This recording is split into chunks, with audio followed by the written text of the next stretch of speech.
हे सगळं त्या आरमाराच्यामुळे शिवाजीराजांना साध्य झालं. ही काही सामान्य गोष्ट नाही आहे. ते आरमार निर्माण करणं, आमचं आरमार तुम्ही बघा आता काय.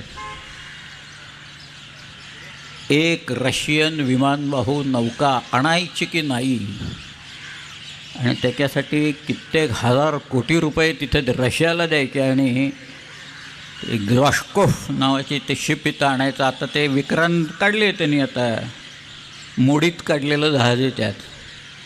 ग्लॉस्कोव आता आणणार आहे तिथे, म्हणजे अजून एक जंग तिथं येणार आपल्यावर.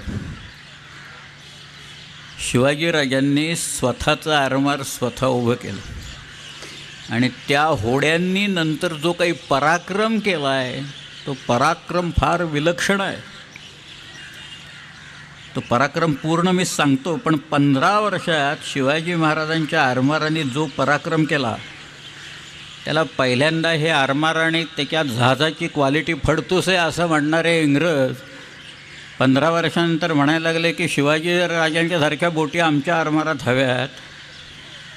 हे 15 वर्षात फरक कसा काय पडला? Britannia rules the waves, Britain shall never be slaves असं म्हणणारे इंग्रज म्हणत आहेत की त्या चपळ बोटी आम्हाला फसवतात, आणि अशा बोटी इंग्रजी आरमारात हव्यात असं इंग्रज मुंबईचे इंग्रज म्हणत आहेत तिथले. हा जो फरक आहे त्या आरमारातला, हा फरकच विलक्षण आहे सगळ्यात.